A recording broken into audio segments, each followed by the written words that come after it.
Baik ya, untuk malam hari ini saya akan menyampaikan kepada teman-teman media beberapa hal ya guna menghindari spekulasi-spekulasi yang berkembang di media sosial ya khususnya ya.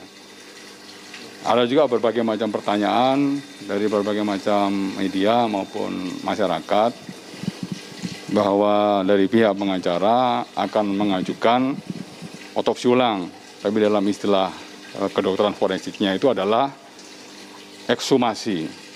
Ekshumasi itu adalah penggalian kubur, ya, kemudian dilakukan ini dalam rangka untuk keadilan. Ekshumasi itu.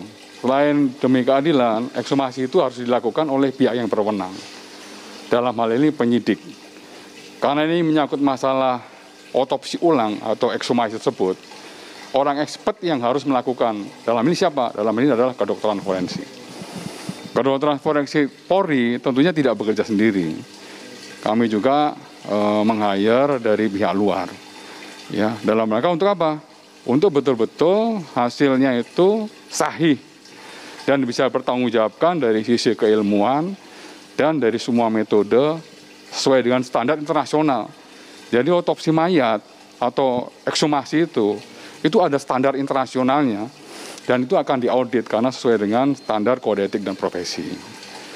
Oleh karenanya, hasil komunikasi saya malam ini dengan Dirpidum, dari pihak pengacara apabila mau mengajukan ekshumasi, dari penyidik terbuka.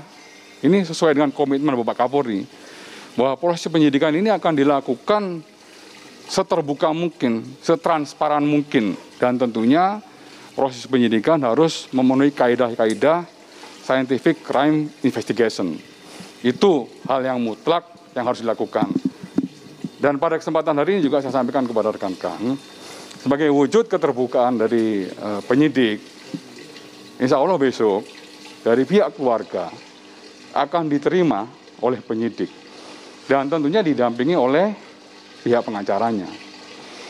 Nanti penyidik dalam hal ini akan menyampaikan kepada kedokteran forensik, mengumumkan kepada atau menyampaikan kepada pihak keluarga dan pengacaranya tentang hasil otopsi yang sudah dilakukan.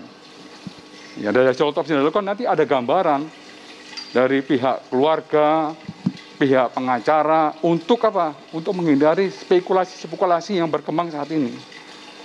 Saya menyampaikan dalam hal ini, tolong biar orang-orang yang expert di bidangnya itu yang menyampaikan. Sebagai contoh misalnya, luka karena benda ini, karena benda ini, karena benda ini. Ini kan dibawa ke arahnya ke persepsi lagi, spekulasi lagi. Karena apa? Orang yang menyampaikan bukan orang yang expert di bidangnya. Ya. Ketika besok akan disampaikan oleh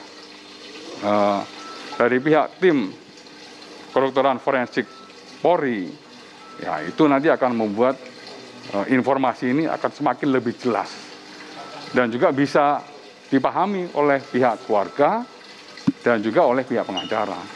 Dan besok insya Allah sore selesai mungkin menerima penjelasan dari penyidik dan juga kedokteran forensik, silakan dari pihak pengacaranya menyampaikan ke teman-teman media. Pak, untuk mekanisme keluarga minta otopsi ulang gimana, Pak? Ya, untuk mekanisme tentunya dari pihak pengacara mengajukan kepada penyidik ya.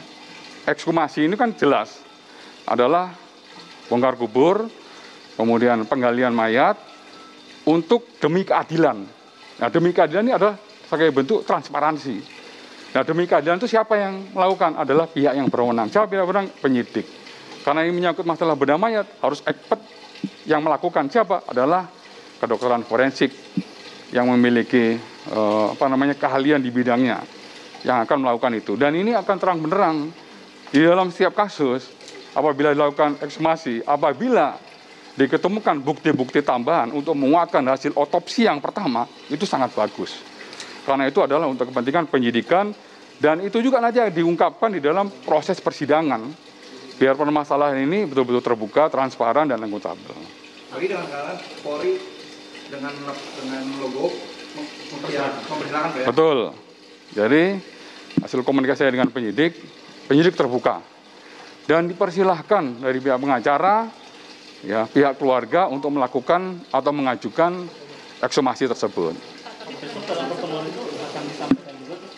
Ya, nanti dari pertemuan besok yang akan dilakukan oleh pihak keluarga dan pengacara dari kedokteran forensik yang sesuai dengan expert di bidangnya akan menyampaikan hasil otopsi yang sudah dilakukan.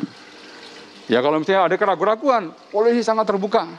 Silahkan dari pihak pengacara untuk melakukan atau mengajukan ekshumasi tersebut. Gitu. Terus kelanjutan kasus ini Pak, informasinya sudah Enggak, ditangani Mbak. oleh Polda Metro Jaya. Gimana? Kelanjutan kasus ini sudah Ya. ditangani oleh Polda Metro Jaya. Mulai kemarin ya, sudah arahan Bapak Kapolri, ya, penanganan kasus kejadian di Duren 3 diambil alih oleh Polda Metro Jaya. Kenapa hal ini dilakukan? Dalam rangka di Polda Metro Jaya penyidik-penyidiknya mungkin lebih banyak berpengalaman. Kemudian sarana prasarana yang dimiliki jauh lebih lengkap dibanding peralatan-peralatan dimiliki oleh Polres Jakarta Selatan. Dan tentunya Polda Metro Jaya penyidiknya tidak bekerja sendiri. Tetap penyidiknya dari Polda Metro Jaya meminta dari penyidik awal dari Polres Jakarta Selatan ikut bergabung dalam tim penyidikan. Dan tim penyidikan Metro Jaya mendapat asistensi dari penyidik Bareskrim. Dan dalam rangka untuk proses pembuktian secara ilmiah, Inavis turun, kemudian Lapor turun, termasuk kedokteran forensik turun. Dan beberapa saksi ahli yang dibutuhkan.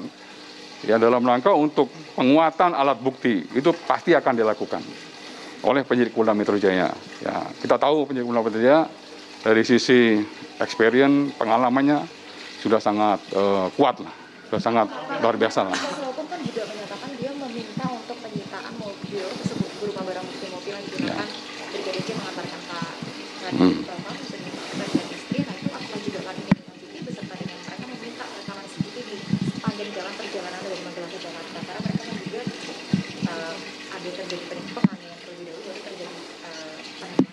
Ya, jadi gini kan, sekali lagi saya sampaikan, untuk menghindari spekulasi-spekulasi yang berkembang, tentunya apa yang diinginkan, apa yang diharapkan, dan terkait menyangkut masalah suatu peristiwa pidana secara utuh, pasti penyidik akan melakukan, yaitu pertimbangan teknis secara penyidik. Ya, tentunya penyidik akan melakukan assessment. Oh, ini bisa dijadikan alat bukti, ini dijadikan barang bukti, ini bisa dijadikan, itu pasti akan diambil oleh penyidik. Ya, agar peristiwa ini betul-betul terang benderang. Dan penyidikan ini istilahnya terus akan dilakukan dan terus akan berkelanjutan dengan kesaksian-kesaksian, kemudian dengan kita mengundang para ahli agar betul-betul proses pembuktian secara ilmiah itu akan disampaikan oleh penyidik. Dan perlu saya sampaikan kepada rekan-rekan, tidak semua informasi dalam proses penyidikan ini harus diungkap ke publik. Nanti akan dibuka sebuka-bukanya atau setransparan mungkin itu dalam proses persidangan. Dan seluruh alat bukti yang akan dihadirkan oleh penyidik itu akan diuji nanti dalam proses persidangan.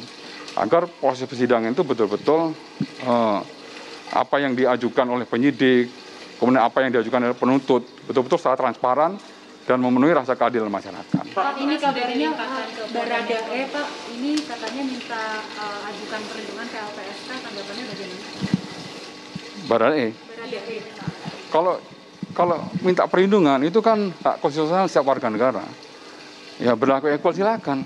Tapi proses penyidikan ini kan tetap berjalan. Apa takutnya ada ancaman tertentu begitu Pak ke Baradae? Kalau sudah masuk penanganannya oleh penyidikan, penyidik bertanggung jawab untuk mengamankan semuanya. Ya, karena proses persidangan ini kan harus berlanjut. Ya, itu menjadi tanggung jawab penyidik ya untuk melakukan pengamanan terhadap yang bersangkutan.